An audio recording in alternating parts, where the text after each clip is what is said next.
May hapon, church. Let's open our Bibles on Acts chapter 3. So the title of our sermon for this afternoon is The Name That Moves Us to Worship.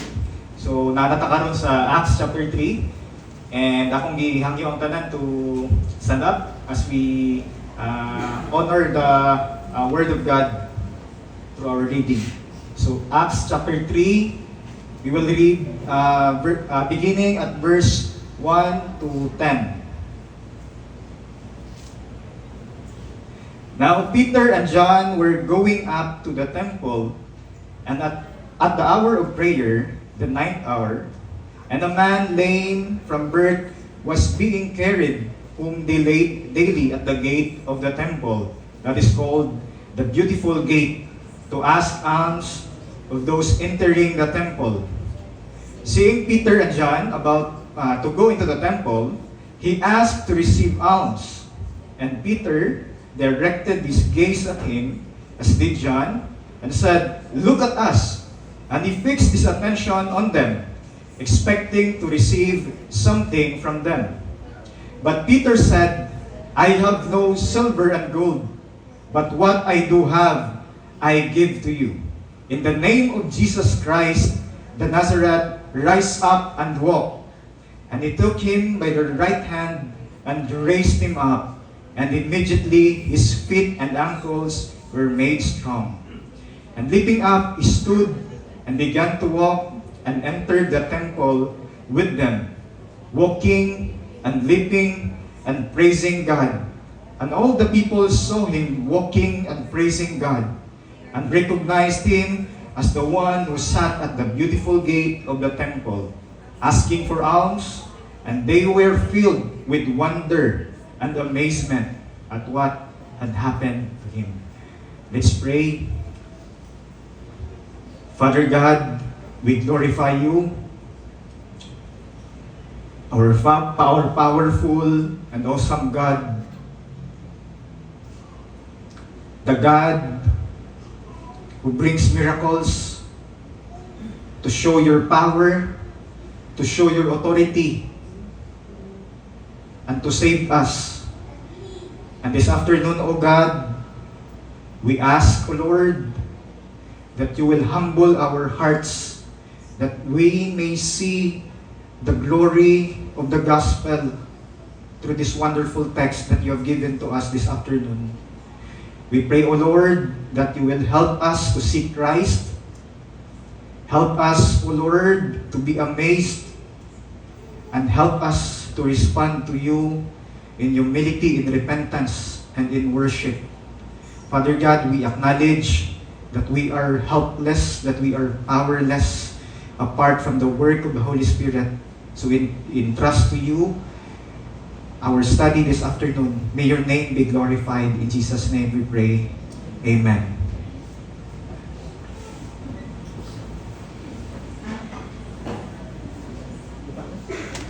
Ang atong passage karong hapuna is, this is not just simply a record of ancient events, and it is the divine truth, the Word of God, preserved by the Spirit of God to instruct His church for all time.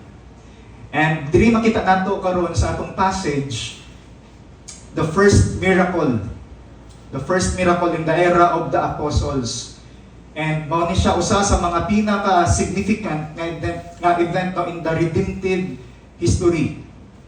And at Pentecost, makita nato that the apostles were filled with the power of the Holy Spirit. The Spirit came and rested upon each one of them, equipping them to proclaim the gospel with boldness. And makita nato sa mga previous chapter that Peter stood and preached Christ crucified and risen.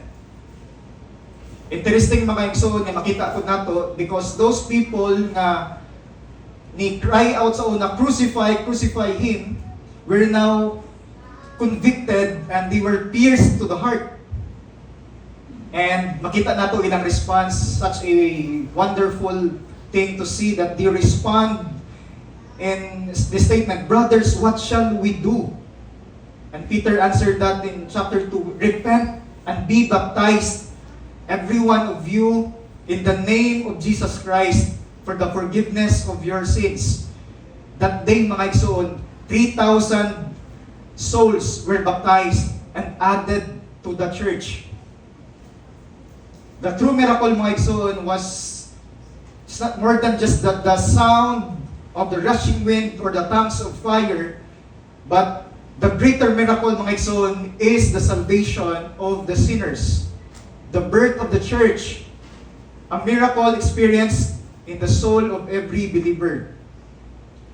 Makita diri po nato sa text, mga igsoon, that Luke describes ang life sa usa ka church, the new community, and makita nato na sa chapter 2 verses 42 to 47 that they devoted themselves to apostles' teaching, to fellowship, to the breaking of bread, and to prayer.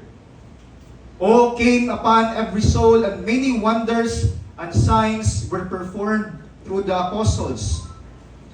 They shared their possessions, cared for one another, and meet together daily with glad and sincere hearts.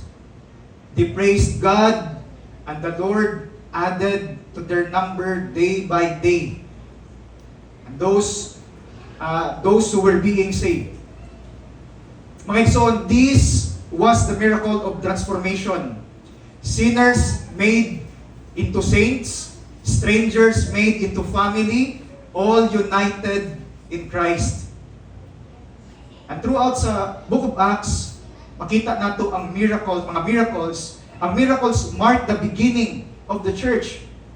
By the Spirit's power, the apostles performed signs and wonders that authenticated their witness to Christ.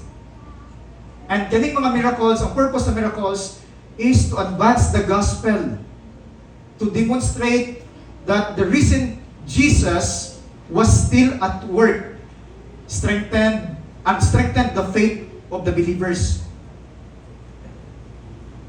Yet we must also understand that the greatest miracle is not when the blind and lame walk and see. The greatest miracle, mga igsoon, is that when the spiritually dead person are raised to life in Christ. When God takes those dead in trespasses and sins and makes them alive in Jesus, that is the supreme display of His power. Makadinumdumda sa giingon ni Paul dira sa Romans chapter 1 verse 16, ingon siya, "I am not ashamed of the gospel, for it is the power of God unto salvation to everyone who believes." Mga igsoon, the true power of God is unleashed in the preaching of the gospel. And here sa atong text karon, makita nato nga si Luke iyang ginarrow ang focus diri sa Acts chapter 3 from the miracle of the community at the Pentecost. Now he shows us the miracle in a person. A man lame from birth. Ingon sila nga 40 plus years ni siya nung dili ka barug, dili ka lakaw. And in this miracle, he was lifted up in the name of Jesus of Nazareth. He rises, he walks, he lives, and he praises God.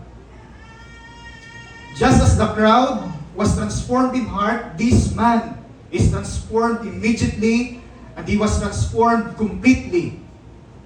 And makita nato mga igsoon ang pattern sa Book of Acts after miracle. What happens? Worship and belonging, no? Worship and belonging, drawn into the fellowship of the church, the gathered saints of the Lord.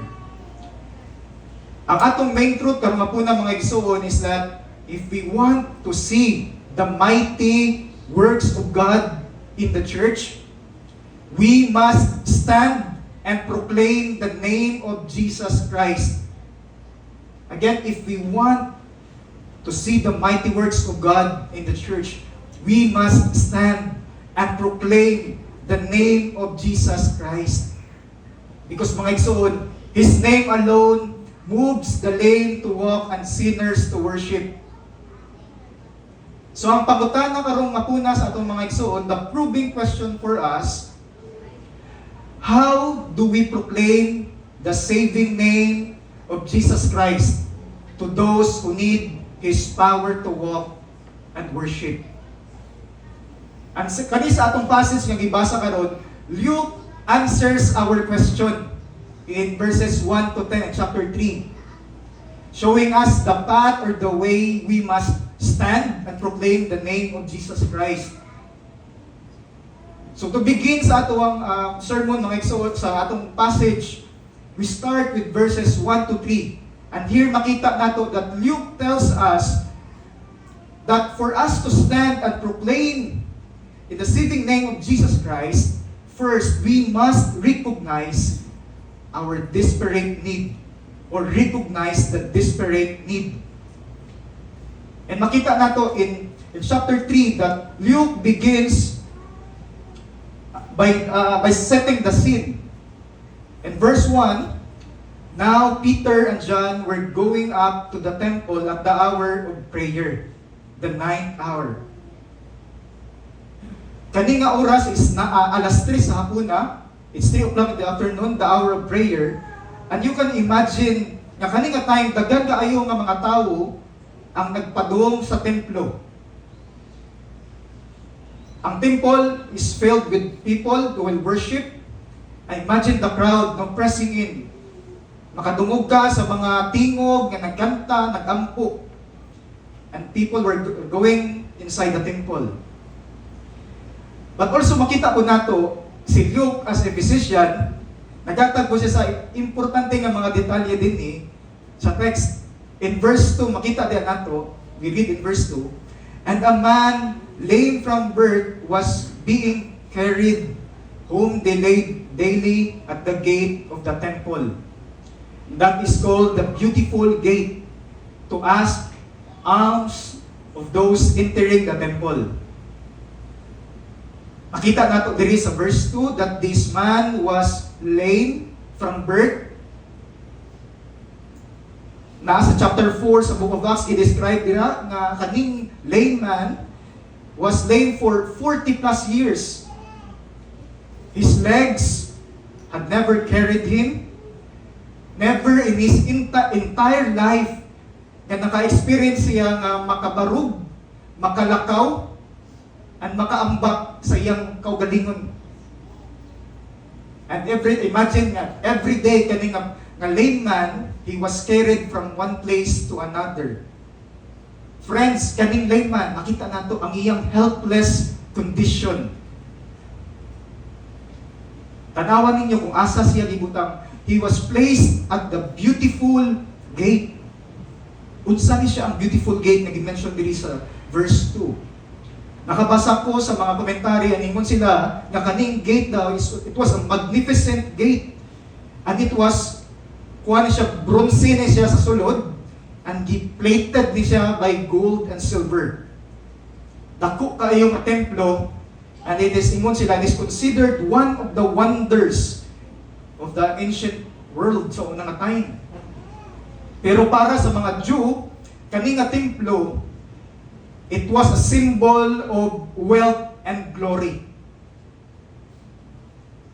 Makita nato diri mga igsoon, if we observe in verse 2, there is an irony.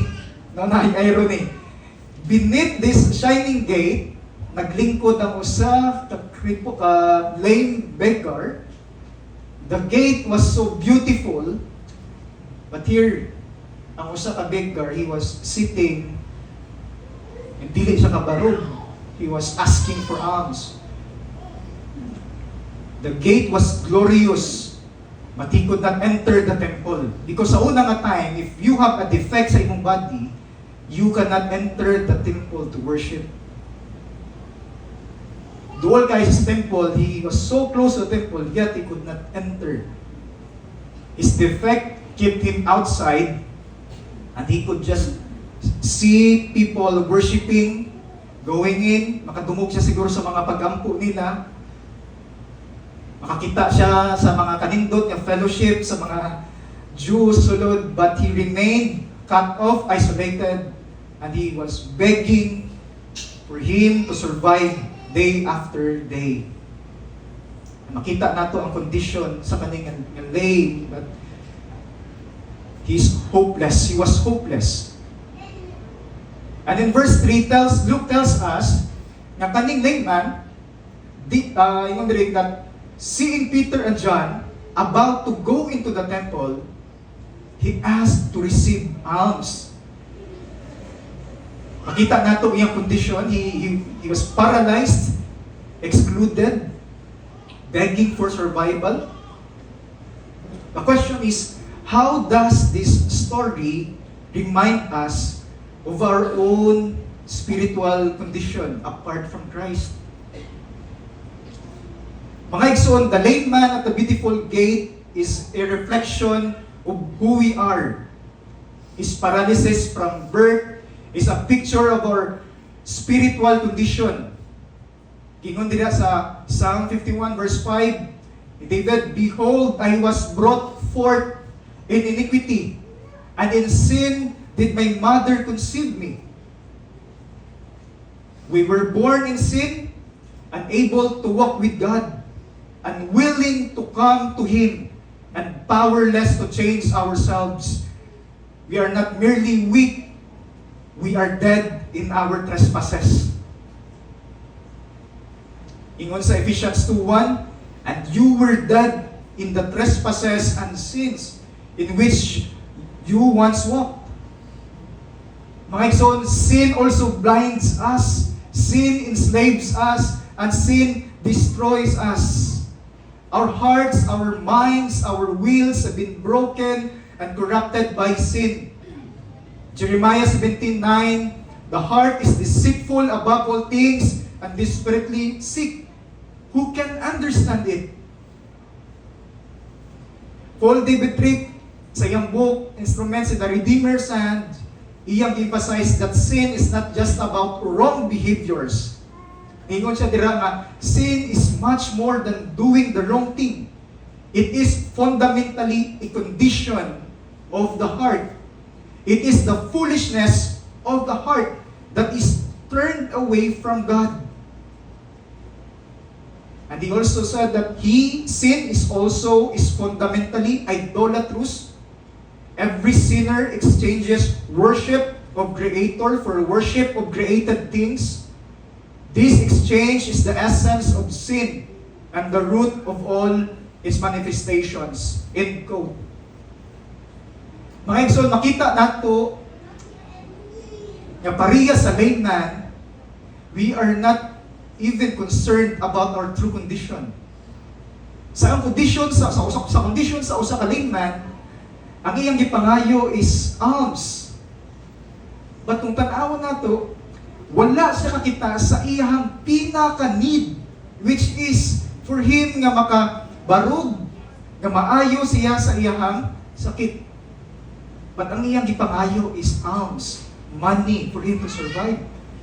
And that also speaks sa atong condition. We are blinded, spiritually blinded by our sin. We are blind to our deepest need. The lame man begged for coins for survival, for existence.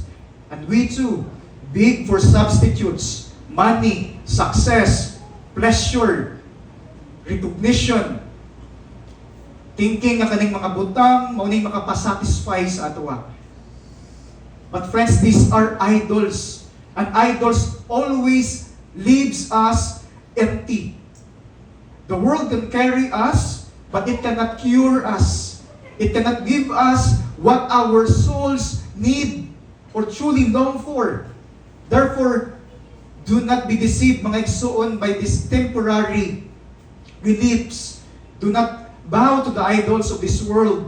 Do not settle for survival when Christ offers His life. Turn away from substitutes and run to Christ our Savior. For only Jesus can meet our deepest longing, our deepest need. Only Christ can heal our brokenness, our enslavement from the power of sin. And only Christ can satisfy our hearts forever.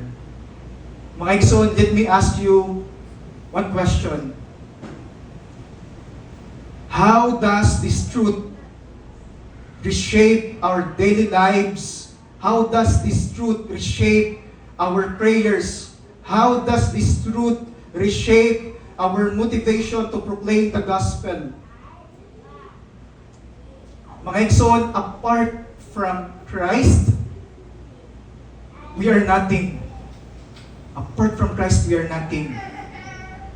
Let this truth humble our pride.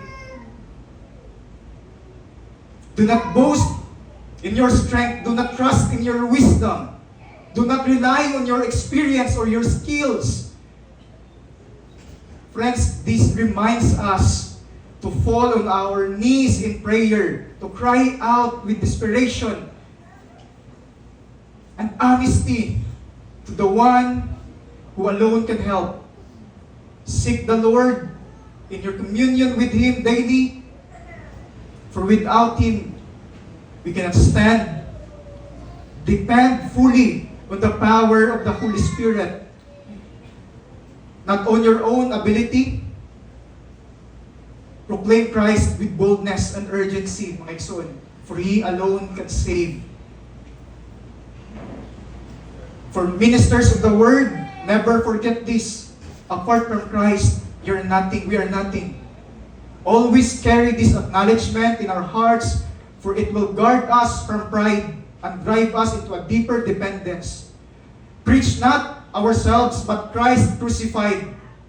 Live not in our own strength, but in His power, and proclaim Him with conviction, because Christ alone has the power to transform our hearts and bring the dead to life.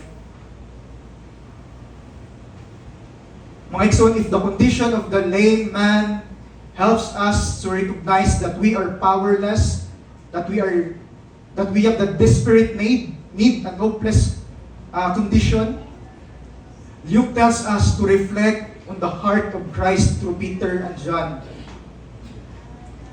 In verses 4 to 5, we see that for us to be faithful in the proclamation of the gospel, we need to reflect the heart of Christ. And we see that in verses 4 to 5. In verse 4, and Peter directed his gaze at him, as did John, and said, "Look at us." In verse 5, and he fixed his attention on them, expecting to receive something from them.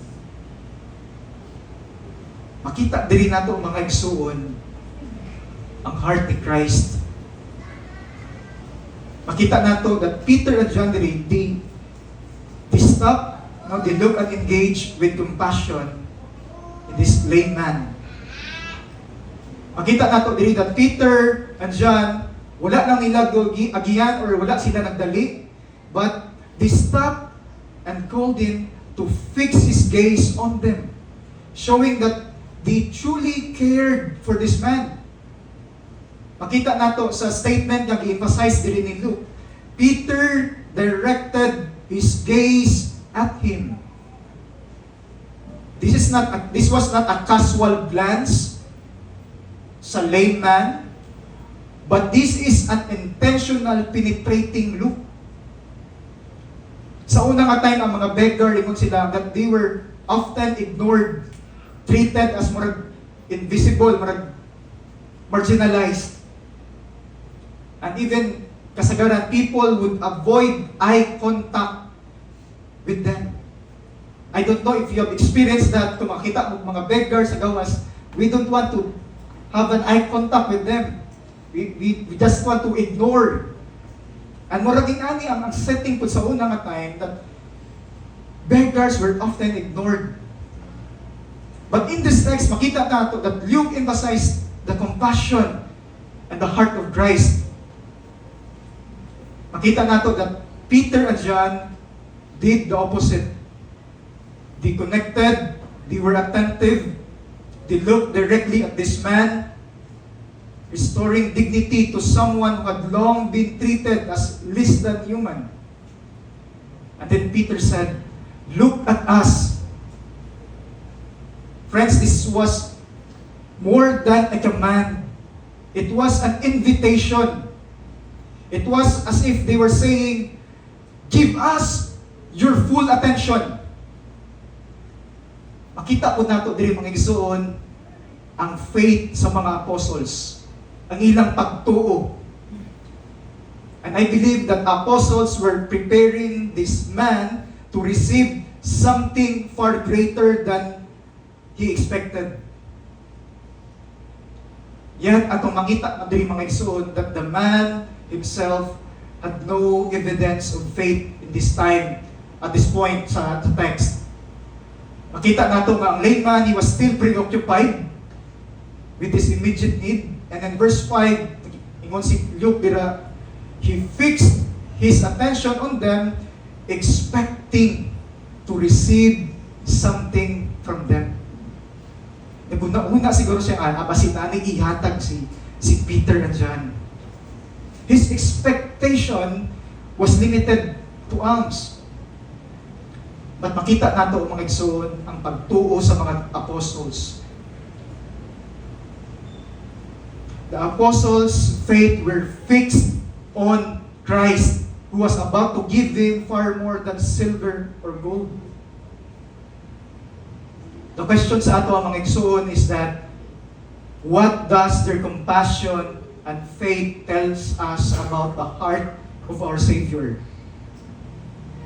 Mga igsoon, it tells us that the compassion and faith of Peter and John were not born out of their own strength, but out of Christ Himself working through them.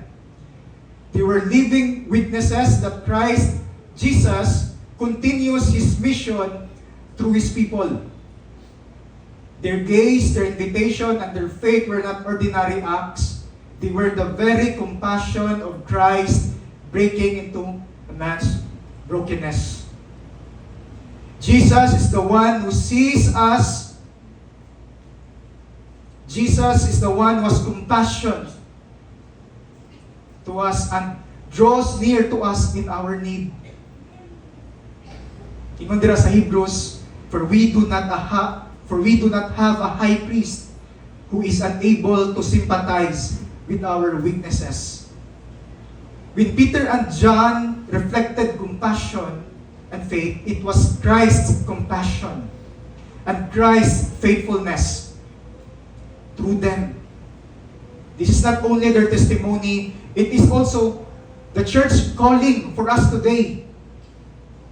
Mga igsoon, the compassion of Christ did not end sa mga apostles. It must be seen in us. Makita gina sa atong testimony as a church. Because gingon dira sa Colossians 1:27, Christ in you, the hope of glory. If this love, the love of Christ, the compassion of Christ, does not extend to us, then we deny the very gospel we claim to believe. Friends, our calling as a church is clear. We are to display the heart and compassion of Christ to the lost and the needy. John 13:35, by this all people will know that you are my disciples if you have love for one another.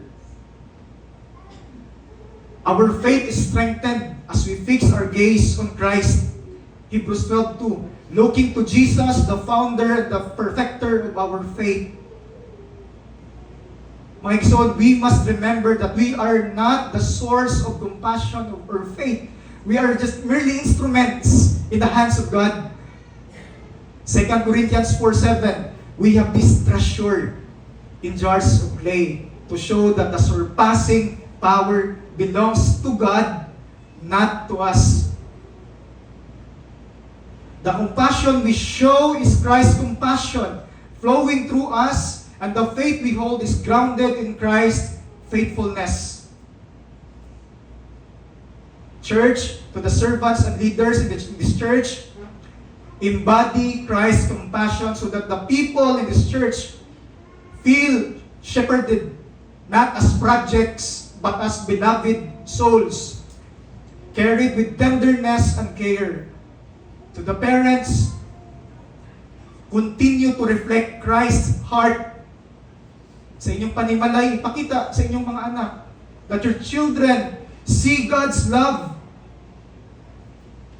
not only in your words, but in your patience sa pag-take care ninyo sa ilaha. To us, church, let us continue to look out for one another so that no one in this fellowship ever walks alone, but experience the love of Christ made visible in the way we carry each other's burdens. Church, this is our calling. May His compassion flow through us so that our church does not merely speak of Jesus, but shows to the world that He is alive in His people, drawing the broken and the needy to Himself. And going back to our passage, mga igsoon, having seen the desperate need and reflected the heart of Christ and the compassion of Christ, we now come to the third point sa atong sermon in verses 6 to 7. And Luke teaches us to rely on the saving name of Christ. That's in verses 6 to 7. In verse 6, makita nato dira ang declaration ni Peter with authority and with power. In verse 6, ako basa, but Peter said, I have no silver and gold, but what I do have, I give to you. In the name of Jesus Christ of Nazareth, rise up and walk. Natin makita nga, ma-observe diri mga igsoon sa kani nga verse, makita nato una ang messenger, and ang kaduwa ang message. And the messenger diri nga mga igsoon is si Peter. Ordinaryo nga tawo, no, a man without wealth. I have no silver or gold. And the messenger and the message is Jesus Christ Himself, the name above every name, the source of healing and power. Peter's lack of silver and gold, diri mga igsoon, is not weakness. It is clarity. His words force us this question: what does he really have? Unsa may naabit ni Peter diri? What does he really have? And Peter does not speak from self-confidence, but from the Spirit-filled conviction. He has no coin, but makita nato mga igsoon, he has Christ. He gives not money, but the power and wisdom of God. Weak vessels holding the surpassing power of Christ. At ang authority ni Peter diri mga igsoon is that ang iyang authority, it rests not on himself, but in the name that he proclaims. Mga igsoon, our minds must be transformed by the power of the gospel. Our hearts must be shaped by the word and be filled with the Spirit. Only then can we boldly and powerfully proclaim the saving name of Christ. The question sa ato mga igsoon is that, what do we have, or what do you have? What do you have? If Christ does not fill our hearts, mga igsoon, we cannot give Christ to others. We cannot faithfully proclaim Christ to others. We cannot be instruments of God if Christ does not rule or does not reign in our hearts. And if Christ is not in our hearts, then our hearts must maybe be filled with other things. If our hearts are filled, maybe our hearts are filled with pain, pleasure, pride, or comfort. And we will not see the need around us. And we will fail to witness the gospel. So let's ask ourselves, what do I truly have to give? Is Christ treasured in my heart? Or have lesser loves taken His place? Kung naay mo dool ni mo nga igsuon, mangayo ni mo og counsel, to define that hope and the hope, the gospel, when you converse or makita lamang niya ang imong kaugalingon. Are we convinced of the power of the gospel sa atong kasing-kasing nga maka sangyaw ta sa iyang pulong? That is our challenge, mga igsuon. Sometimes we cannot be able to share the gospel because kita mismo, we are not convinced or convicted by the power of the gospel. And if Christ is not treasured sa atong mga kasing-kasing, then He is not loved. And we cannot faithfully proclaim Him. Church, if we want to serve Christ, if we want to serve this church, His church, if we want to serve one another, we must first be transformed by the power of the gospel. Repent of lesser loves. Return to the Word of God. Be filled with the Holy Spirit. Renew your mind with the gospel. Only then we can stand and say with Peter, in the name of Jesus Christ of Nazareth, rise up and walk. Second thing, mga igsoon, na makita po nato is this. In this passage is that the saving power of Jesus Christ of Nazareth. In Acts chapter 4, verse 12, makita diyan nato, nag-declare ni Peter, and there is salvation in no one else, for there is no other name under heaven given among men by which we must be saved. Makita nato diri mga igsoon that the power to save is not from Peter. The power to heal is not from Peter. The power to restore, to raise the lame, every saving act, dili gikan ni Peter. But it comes from Christ alone.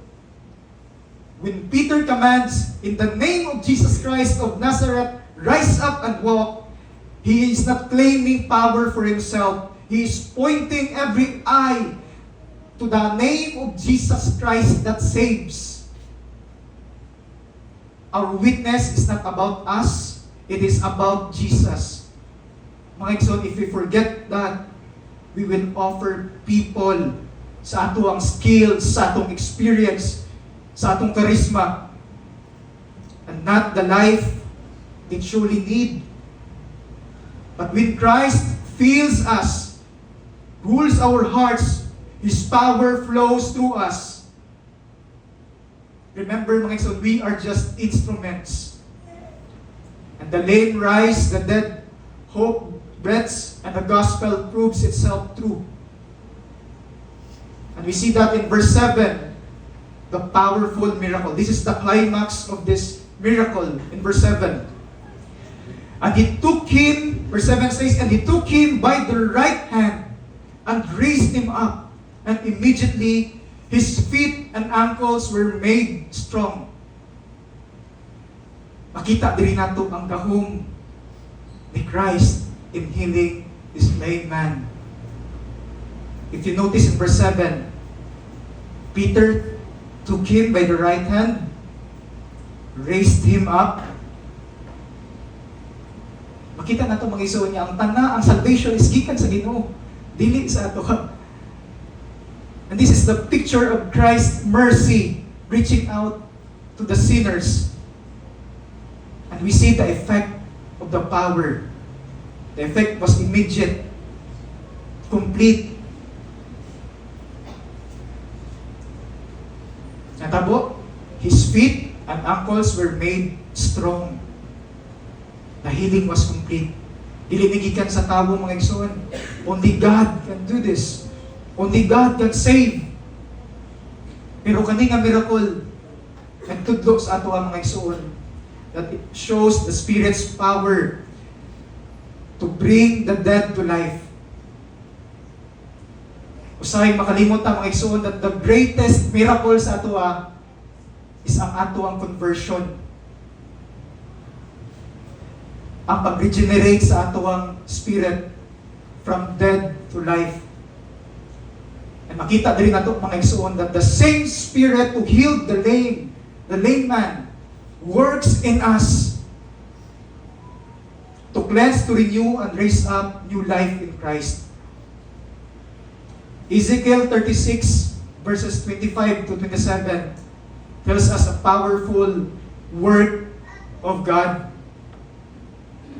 Ezekiel 36, 25 to 27 says, I will sprinkle clean water on you, and you will be clean.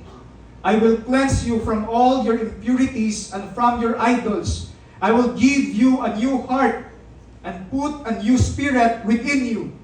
I will remove your heart of stone and give you a heart of flesh. I will put my spirit within you and cause you to walk in my statutes and keep my rules. Church, see the power of God.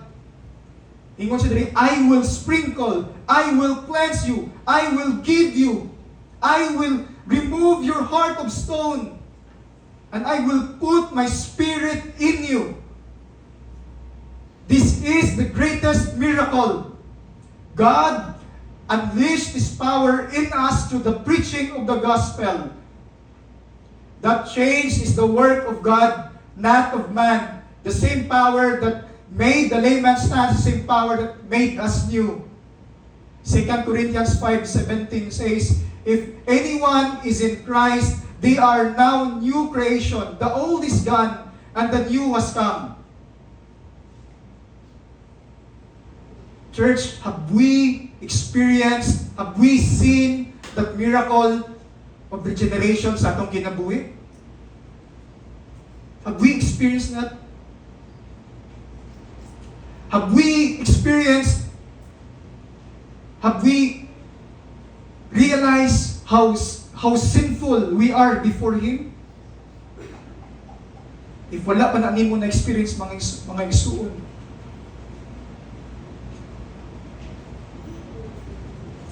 if wala na nimo na experience or nasinati sa imong kasing-kasing or sa imong kinabuhi,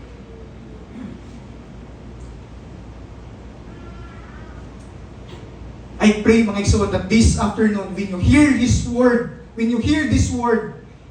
in the name of Jesus Christ the Nazareth, rise up and walk. I pray that you will believe. I pray that you will receive His power this afternoon.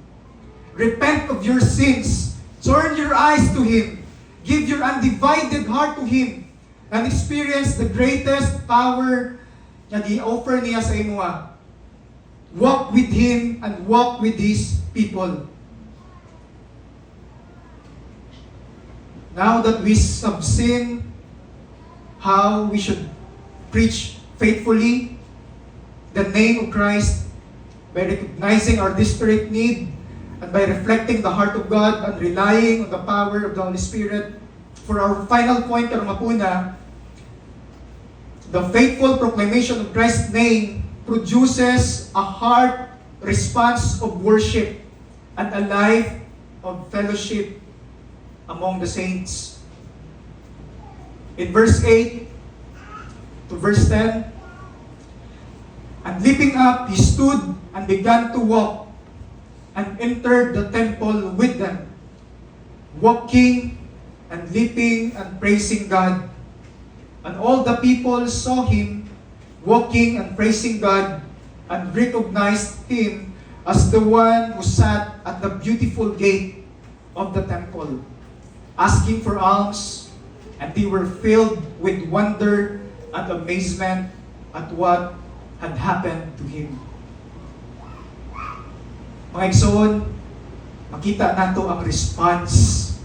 Makita nato nga kaning layman received the power of God, pinaagi sa iyang response.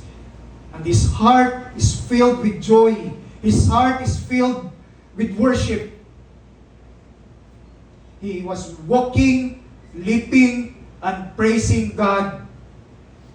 This is the visible evidence, mga igsoon, of the regenerating power of God sa iyang kasing-kasing. And I believe that this time nga naka-experience siya sa grabe nga kalipay, na-experience niya sa iyang kasing-kasing ang pinaka-nindot na butang. The glory of Christ shown sa iyang kasing-kasing. Ingon nila 2 Corinthians 4:6, let light shine out of darkness, has shone in our hearts to give the light of the knowledge of the glory of God in the face of Jesus Christ. And I believe that this was happened to the heart of this man who was healed. More than the physical healing is the spiritual healing na naiyang na-experience. He had experienced the glory of Jesus in his heart. And makita nato that he has the new affections. He is now spiritually alive. He mentioned there that he now stood, leaping up, he stood and began to walk. This is his new identity. The new life. Gihatag ni Christ. He expected for alms, but what he received is a transformed heart. Grabe ka-amazing mga igsoon, if we imagine, if you are there in this, sa unang time, nakakita ta ani nga miracle. But mga igsoon, I think, what makes this person filled with joy and worship God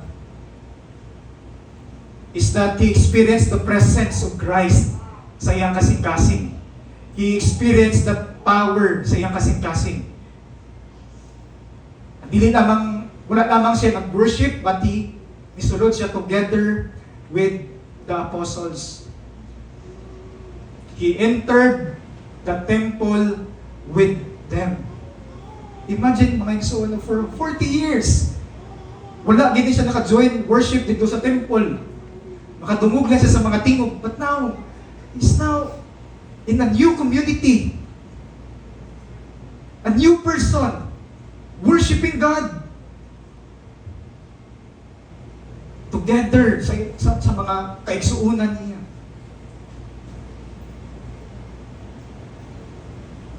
Mga igsuon, this is the most beautiful gift na iyang nadawat. He asked for alms, but God gave them new life. The beggar was seated dito sa beautiful gate had received the most beautiful thing. By the grace of God, he had received more than beauty but the glory of Christ in his heart. The beautiful gate sa 70 AD, i-destroy. But this lame man, this man who had experienced a new life, will worship God to eternity, to eternity. And he will be seated at the foot of Christ, seeing the glory, the beauty of Jesus. Mga igsoon, ingani ang iyang na-experience.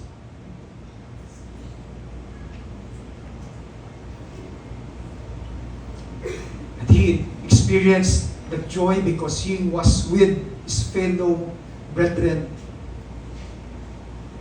When we come to the church, mga igsoon, is that the same joy that we experience? When we see our fellow brethren sa church, is that the same joy we experience? Is that the same gladness when we hear their conversion story? Kung giyon sa sila pagluwas sa Ginoo, napabataan na nakalipay?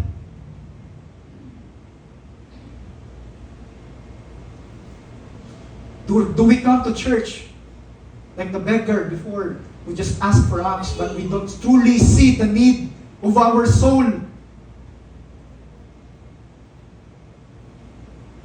Church, the reason we worship is because we have experienced the presence of Christ.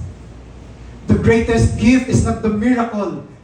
The greatest gift is not the healing. The greatest gift is experiencing the love of Christ. And we can experience that through the church. Kanina nagbasa ko mga igsoon sa Revelation 21. And kayo napun ko because pagbasa na ko, nakita na ko dira sa Revelation 21 ang glory nga atong ma-experience in the coming of Christ. And I think church, mauning encouragement sa ato If we go to Revelation 21, you can open your Bibles on Revelation 21.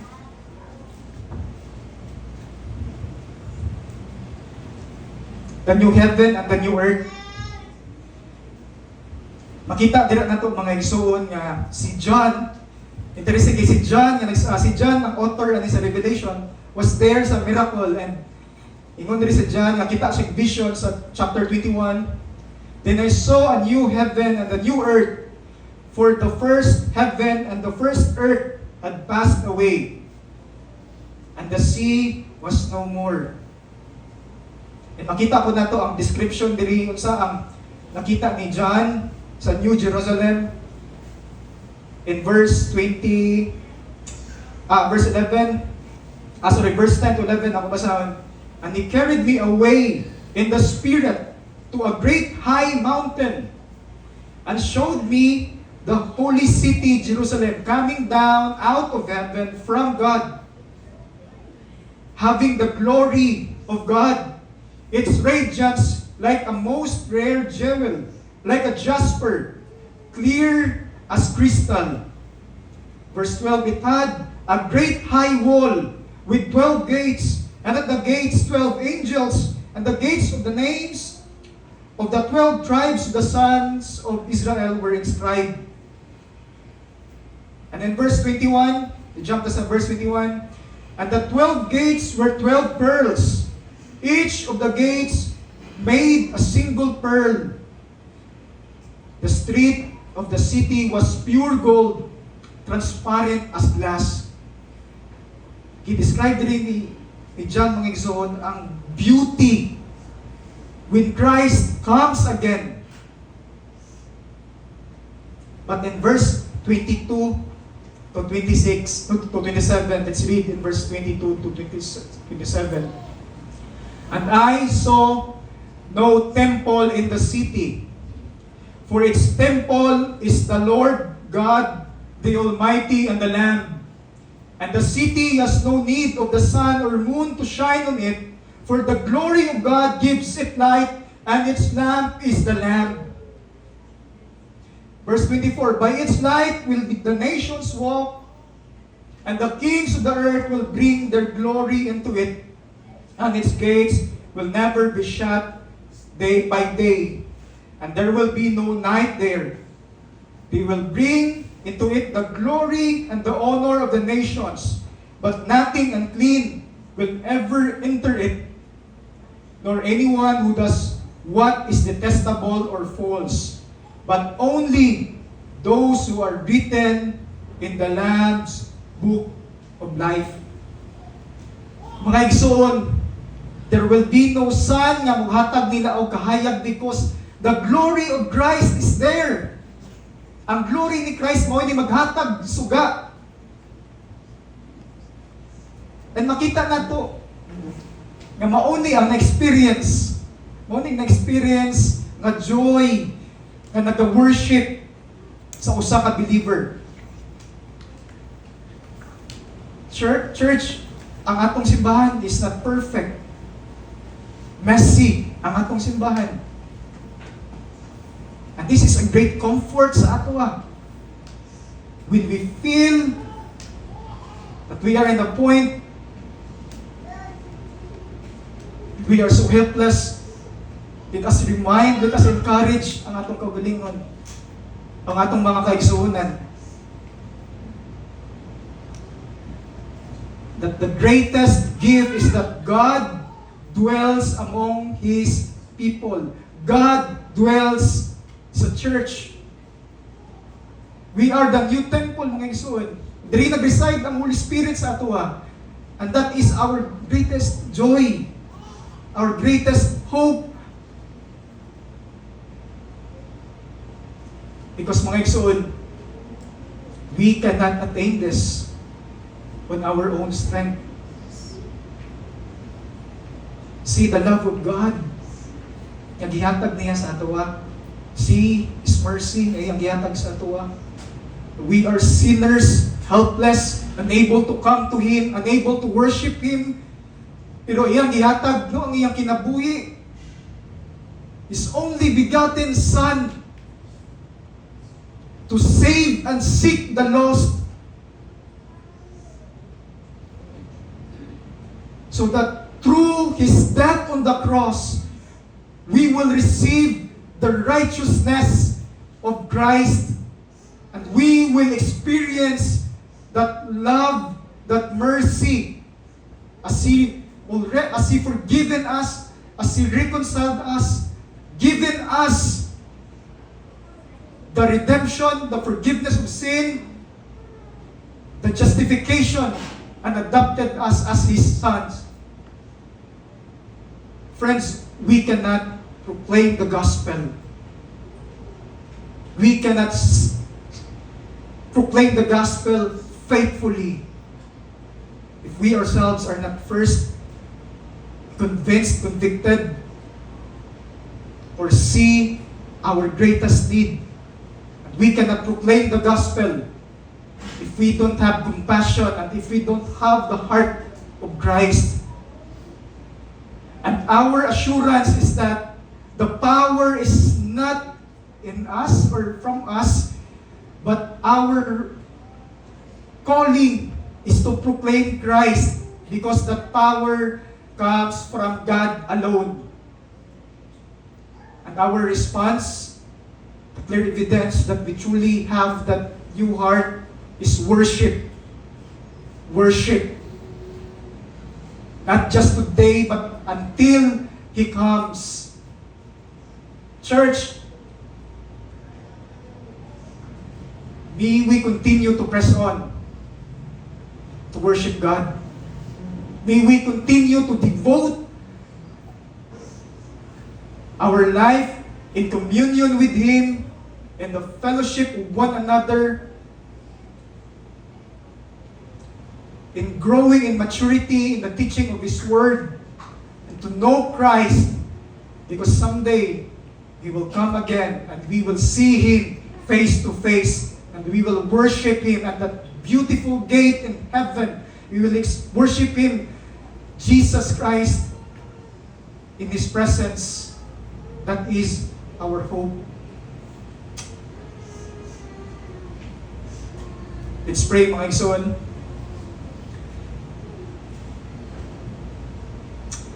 Father God, we thank You, O Lord, for the gospel. We thank You, O God, that while we were still sinners, Christ died for us. We love because You first loved us. And we thank You, O God, for the great mercy that we have received in Jesus. And we thank You, O Lord, for entrusting to us the proclamation of the gospel. We pray, O God, that we will continue to press on, to believe, to stand, to find our hope and confidence in the power of the name of Jesus Christ the Nazareth. We pray, O God, that we as a church will display the love of Christ to the lost and to the needy, and to our fellow brethren.